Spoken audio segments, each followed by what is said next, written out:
guys, welcome to the next video in the GMAT Master series. Today we are looking at a parallel structure concept. Basically, when do you repeat that in a sentence? If you've been preparing for the GMAT, if you've been practicing questions from the OG, you would have noticed quite a few questions in which the that had to be repeated and you did not repeat it and you got it wrong. So when do we repeat that and why do we repeat that? Let's understand that by looking at a couple of sentences. So here are two sentences on your screen. They are pretty much the same sentence, I think with this difference that I've underlined. So I want you guys to pause the video, read both the sentences. Don't blindly assume that the second one will be correct. It might be. But which one actually looks correct to you? The first one or the second one? Which one would you pick if you were doing it normally?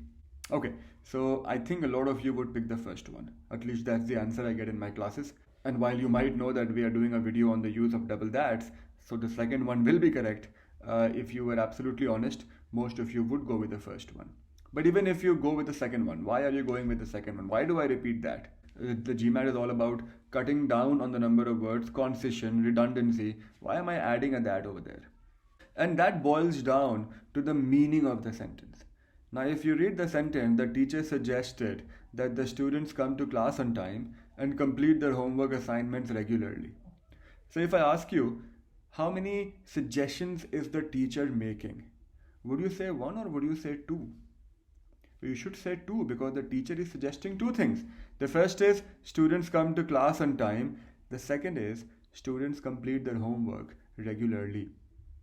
If you don't repeat that, then it conveys the meaning that the teacher is only suggesting one thing, that the students come to class on time and maybe they do the homework in the class itself. So that is the reason that has to be repeated, to convey the meaning that two different things are being suggested. Suggested, recommended, ordered, whatever it is. That can be repeated with anything. And the GMAT will test you both ways. So don't blindly repeat that. Sometimes the GMAT will repeat that when the sentence is actually saying only one thing and you don't have to repeat it. Sometimes the sentence will not repeat that when it's actually saying two things and you have to repeat it. So it's tested both ways. So I can't give you a blind rule that whenever you see the extra that, go with it. Not a good idea. Focus on the meaning of the sentence is what I would say. If two things are being suggested, ordered, recommended, repeat that. If only one thing is being suggested, ordered, recommended, do not repeat it. Let's look at a couple of questions, official questions actually. So pause the video, try this question, come back and let's discuss, and don't blindly look for that. There could be other errors also in the sentence. Right, so when I do this question with students in the class without telling them what is being tested, the most popular answers are C and D, both of which look very, very good until you realize something in the non-underlined part of the sentence. So however much United States voters may agree that there is a waste in government and that the government as a whole spends beyond its means, it is difficult to find support for whatever. The problem is this second that. There is a that after and, which means for you to maintain parallel structure, there has to be a that earlier also somewhere, which is not there in C, which is not there in D, which is only there in A and E. So the voters are agreeing to two things. They agree that there is a waste in government and they agree that the government spends beyond its means. Right? So that second that was very, very important. We still haven't got the answer between A and E. A would be the answer. E is wrong for two reasons.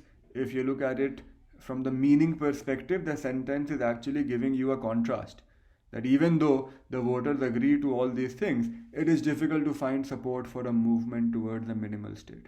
So you definitely need the contrast, which is however. The second way of doing it is through grammar. If you go with E, you will end up with a run-on sentence. I hope you know what those are. We've done a very detailed video in this series on run-ons.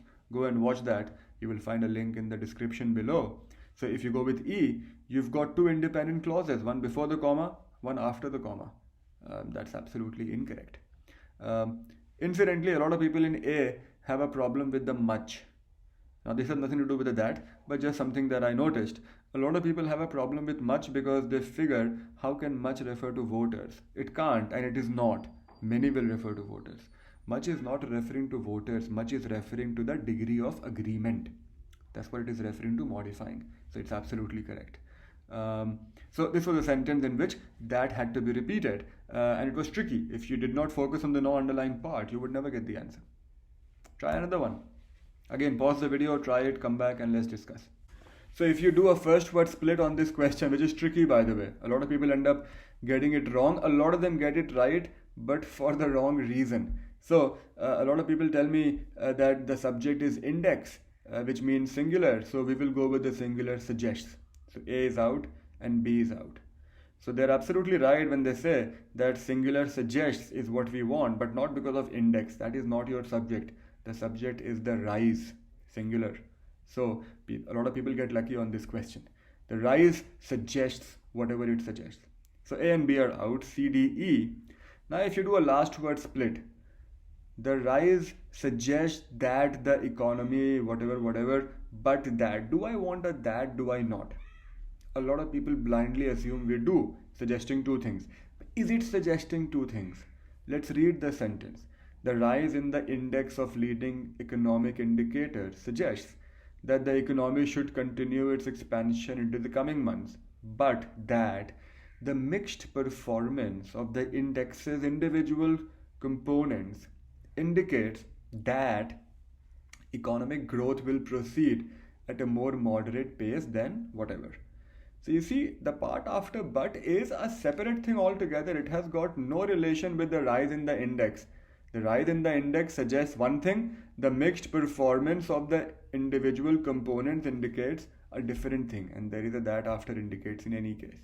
So in this case, if you end up repeating that, you will be absolutely incorrect because the sentence is only suggesting one thing, not two things. E will be the correct answer. So I showed you two official questions. On one that had to be repeated, on the other it did not have to be repeated. So it boils down to your understanding of the meaning of the sentence. So please read the entire sentence and focus on the non-underlined part. I can't say that enough. So I hope this video contributed something to your knowledge of sentence correction, and I shall see you guys in the next video. Cheers.